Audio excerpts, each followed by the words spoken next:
Bonjour, je vous parle aujourd'hui du signe des Poissons, dernier signe du zodiaque qui va du 21 février au 21 mars. C'est le signe qui parle déjà du printemps, qui commence en énergétique chinoise le 6 mars. Le poisson ou les poissons, ça dépend comment on les appelle, ils sont nombreux. Ils sont ils sont régis par deux planètes, une qui s'appelle Jupiter. Jupiter, c'est un signe d'air qui est situé dans le foie avant tout, un peu dans la cuisse mais dans le foie. Et Neptune, qui est un signe d'eau, c'est la seule planète qui existe dans le zodiaque et qui marque le poisson.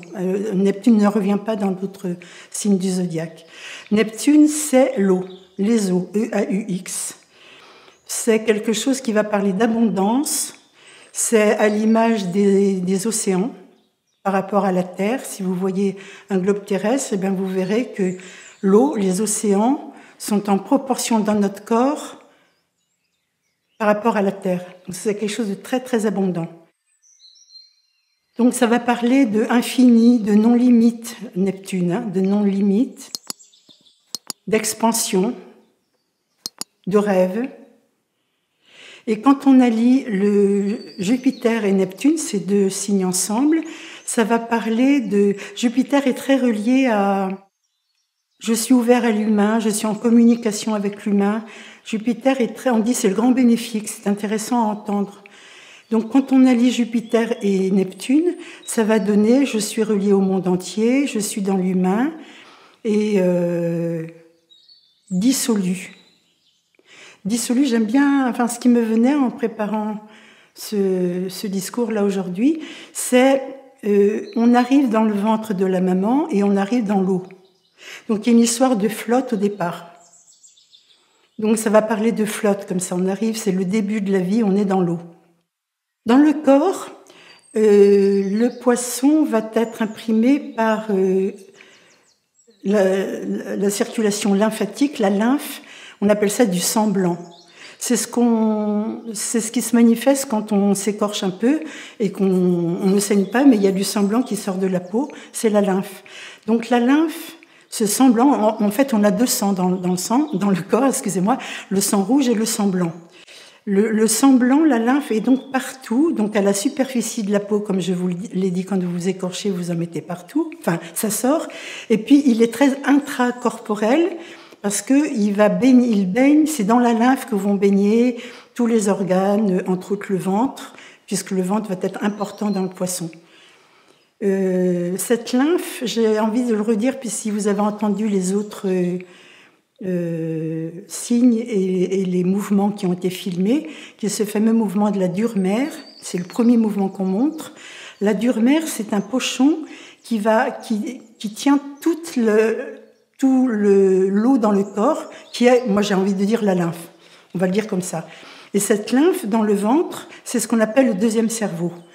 Donc ça c'est très important, puisque tout le système gastro-abdominal, le ventre, va être aussi très important à travailler dans le poisson. La digestion, de par ce Jupiter qui imprime le foie c'est l'énergie de la colère, de l'expression, du feu, qui annonce le printemps aussi. Et puis, avec la lymphe, le foie baignant dans la lymphe aussi, qui est tout le système gastro-abdominal, c'est-à-dire tous les organes. Et j'ai envie de dire, principalement l'intestin grêle, ce qu'on appelle le boyau des émotions, qui est en plein dans le centre énergétique, et qui va aussi, qui va transformer ces émotions de colère qu'on a besoin de sortir dans autre chose. La lymphe, elle a quelque chose, je reviens dessus, parce qu'elle a quelque chose de double dans son action. Elle travaille beaucoup sur les immunités, se défendre contre les virus. Bon, cette année, c'est intéressant d'en parler un peu plus, parce que avec tout ce qui se passe, Covid et autres, on a travaillé beaucoup nos immunités pour pas tomber malade. Donc la lymphe est très porteuse des immunités. Il y aura donc des mouvements appropriés pour la manifester. Et la lymphe va aussi travailler sur sortir les déchets, c'est très nettoyant. Donc ça va être intéressant même dans la manière de manger, de se nettoyer et pour laisser sortir tout ce qui ne convient plus aussi dans le corps.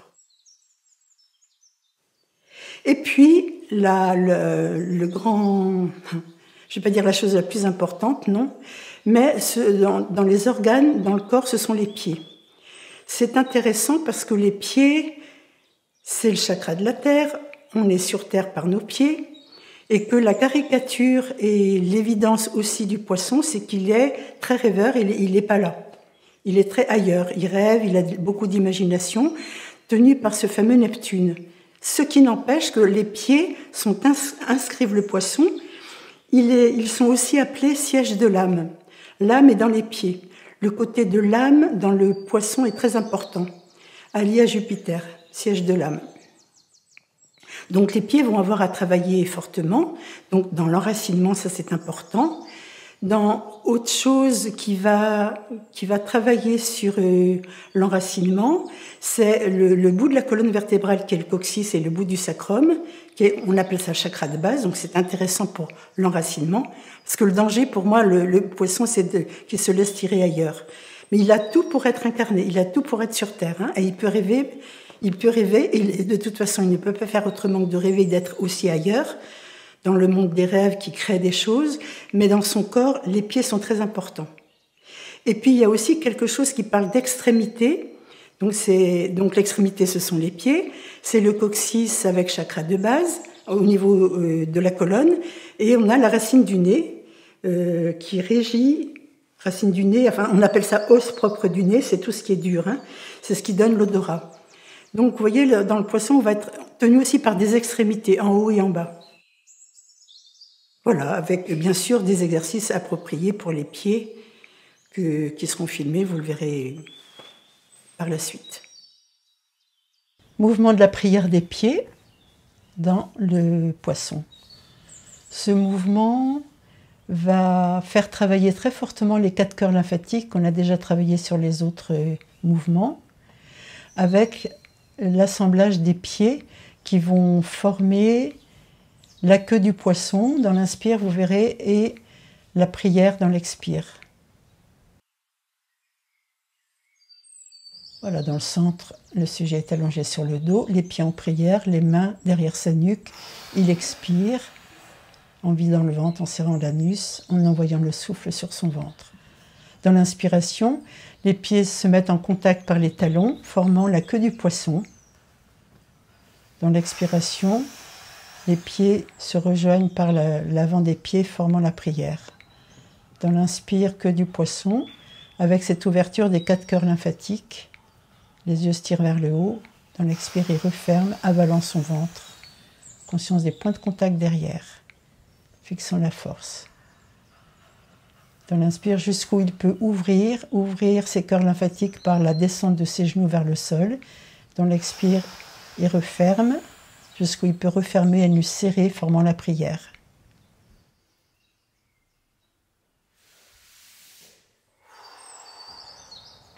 Digestion du mouvement, en étant là dans le centre.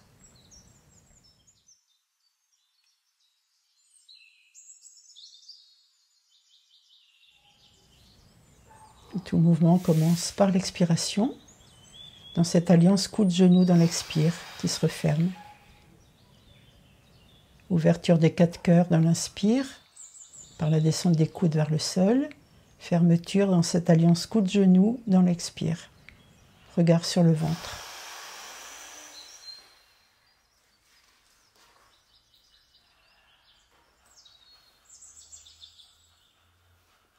Le ventre se remplit dans l'inspire, on peut bien le voir, et dans l'expire, il s'avale, formant la prière.